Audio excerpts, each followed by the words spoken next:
आदरणीय मेरे प्रिय दोस्तों और भक्तों, श्री कृष्ण का निज स्वरूप दर्शन यह वृत्तांत आपके समक्ष रख रहा हूँ। दोस्तों, यह वृत्तांत प्रेरणाप्रद कथाओं में से लिया गया है जो कि श्री कृष्ण का निज स्वरूप दर्शन आपके सम्मुख पेश कर रहा हूँ। दोस्तों, यह वृत्तांत एक सूक्ष्म वृत्तांत है और लगभग 12-13 मिनट का होने वाला है। अतः आपसे विनती है कि बने रहिए। इस वृत्तांत के अंत तक आपको पता लगेगा कि श्री कृष्ण का निज स्वरूप दर्शन यह वृत्तांत क्या है। दोस्तों, आइए बिना समय गवाए इस वृत्तांत को शुरू करते हैं। दोस्तों, महाभारत का युद्ध समाप्त हो चुका था। महाराज युधिष्ठिर चक्रवर्ती सम्राट के रूप में अभिषिक्त कर दिए गए थे। अब भगवान श्री कृष्ण सुभद्रा को लेकर द्वारका लौट रहे थे। यात्रा करते हुए भगवान मारवाड़ पहुँचे।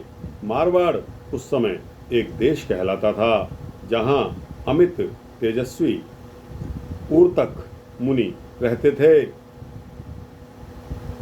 भगवान ने उनका दर्शन किया और पूजा भी की। उसके पश्चात मुनि ने भी उनका स्वागत और सत्कार किया। फिर कुशल प्रश्न होने लगे। अंत में जब श्री कृष्ण ने कौरवों के संहार की बात सुनाई, तब मुनि क्रोध में आ गए और बोले कि हे मधुसूदन, कौरव तुम्हारे संबंधी और प्रेमी थे। शक्ति रहते हुए भी तुमने उनकी रक्षा नहीं की। अतः आज मैं तुम्हें शाप दूंगा। ओह, कुरुवंश के सभी श्रेष्ठ वीर नष्ट हो गए और तुमने अपनी सामर्थ्य रहते हुए भी उनकी उपेक्षा कर डाली। इस पर श्री कृष्ण बोले कि हे भृगुनंदन, पहले मेरी बात तो सुन लीजिए। आपने जो बाल्यावस्था से ब्रह्मचर्य का पालन करके कठोर तपस्या की है और गुरु भक्ति से अपने गुरु को संतुष्ट किया है, मैं वह सब जानता हूँ। पर इतना याद रख लीजिए कि कोई भी पुरुष थोड़ी सी तपस्या के बल पर मेरा तिरस्कार नहीं कर सकता अथवा मुझे शाप नहीं दे सकता। मैं आपको कुछ आध्यात्म तत्व सुनाता हूँ। उसे सुनकर उसके पश्चात आप विचार कर लेना।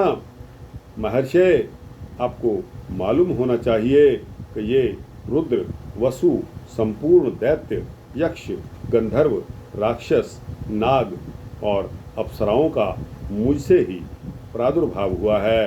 असत, सदसत तथा उससे परे जो अव्यक्त जगत है, वह भी मुझ सनातन देवाधिदेव से पृथक नहीं है। मैं धर्म की रक्षा और स्थापना के लिए महात्माओं के साथ अनेक बार अनेक योनियों में अवतार धारण कर चुका हूँ। मैं ही ब्रह्मा, विष्णु, रुद्र, इंद्र तथा सबकी उत्पत्ति और प्रलय का कारण हूँ। जब जब धर्म का वास यानी कि जब का नाश, धर्म का नाश और अधर्म की वृद्धि होती है, तब तब मैं विभिन्न योनियों में प्रविष्ट होकर धर्म मर्यादा की स्थापना करता हूँ। जब देव योनियों में अवतार लेता हूँ, तब मेरे सारे आचार व्यवहार देवताओं के सदृश होते हैं। गंधर्व योनि में अवतार लेने पर गंधर्वों के समान तथा नाग, यक्ष, राक्षस योनियों में अवतार लेने पर उन योनियों के सदृश आचार व्यवहार का पालन करता हूँ। इस समय मैं मनुष्य रूप में प्रकट हुआ हूँ। अतएव मैंने कौरवों से दीनतापूर्वक प्रार्थना भी की, किंतु मोहग्रस्त होने के कारण उन्होंने मेरी एक भी बात नहीं सुनी। अतः युद्ध में प्राण देकर इस समय वे स्वर्ग में पहुँचे हैं। इस पर उतंक ने कहा कि जनार्दन, मैं जानता हूँ आप जगदीश्वर हैं। अब मैं आपको शाप नहीं दूंगा। आप कृपा करके अपना विश्व रूप मुझे दिखलाएं। मुझे दर्शन कराएं। तत्पश्चात भगवान ने उन्हें सनातन विष्णु स्वरूप का दर्शन करवाया और वर मांगने के लिए प्रेरित भी किया। उत्तंक मुनि ने उस मरुभूमि में जल मिलने का वर मांगा। भगवान ने कहा कि जब भी जल की आवश्यकता हो तब तब मेरा स्मरण कर लेना। यह कहकर श्री कृष्ण द्वारका की ओर चल पड़े। एक दिन उत्तंक मुनि को बहुत प्यास लगी हुई थी। वे पानी के लिए चारों तरफ घूमने लगे। इतने में ही उन्हें श्री कृष्ण की बात स्मरण हो आई। उन्होंने श्री कृष्ण को याद किया। तब तक देखते क्या है, एक नंग धड़ंग कुत्तों से घिरा हुआ भीषण आकार का चांडाल वहां चला आ रहा है। उस चांडाल के मूतेंद्रिय से अजस्त्र जल की धारा गिरती दिखाई दे रही है। वह मुनि के निकट आकर बोला कि हे महर्षि, आपको प्यास से व्याकुल देखकर मुझे बहुत दया आ रही है। आप जल्दी आकर मेरे पास जल पी लीजिए। ऐसा सुनकर कुपित होकर उत्तंक मुनि उस चांडाल को डांटने लगे तथा वर देने वाले श्री कृष्ण को भी भला बुरा बकने लगे। उनके इनकार करने पर कुत्तों के साथ चांडाल वहीं से गायब हो गया। यह देखकर महात्मा उत्तंक समझ गए कि श्री कृष्ण की ही यह सब माया है। तब तक भगवान श्री कृष्ण शंख चक्र गदा धारण किए हुए वहां प्रकट हो गए। उनको देखते ही उत्तंक ऋषि बोल उठे कि हे केशव, प्यासे ब्राह्मण को चांडाल का मूत्र पिलाना कहाँ तक उचित है। तब श्री कृष्ण ने बड़े ही मधुर शब्दों में कहा, मनुष्य को प्रत्यक्ष रूप से अमृत नहीं पिलाया जाता। इससे मैंने चांडाल वेशधारी इंद्र को गुप्त रूप से अमृत पिलाने भेजा था, किंतु आप उन्हें पहचान नहीं सके।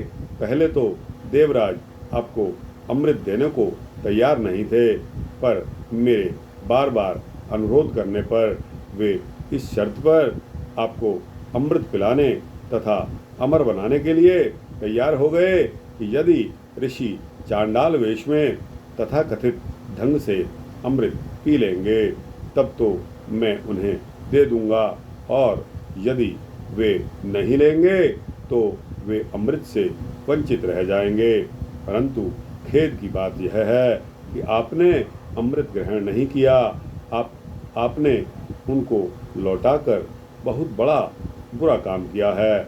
अस्तु, अब मैं आपको पुनः वर देता हूँ कि जिस समय आप पानी पीने की इच्छा अपने मन में करेंगे, उसी समय बादल मरुभूमि में पानी बरसाकर आपको स्वादिष्ट जल देंगे।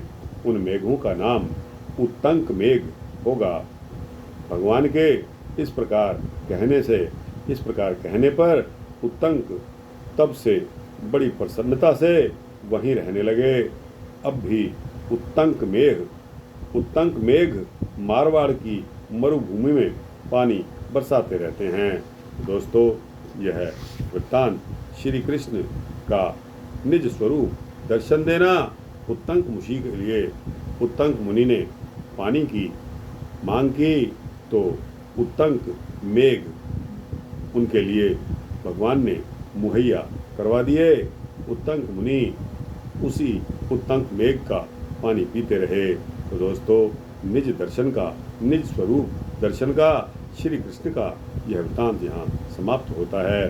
आपको कैसा लगा? अच्छा लगा हो तो इसको लाइक और शेयर करते हुए अपने दोस्तों, भक्तों, मित्रों, जिज्ञासुओं तक पहुँचाना। कमेंट सेक्शन में अपनी राय अवश्य देना।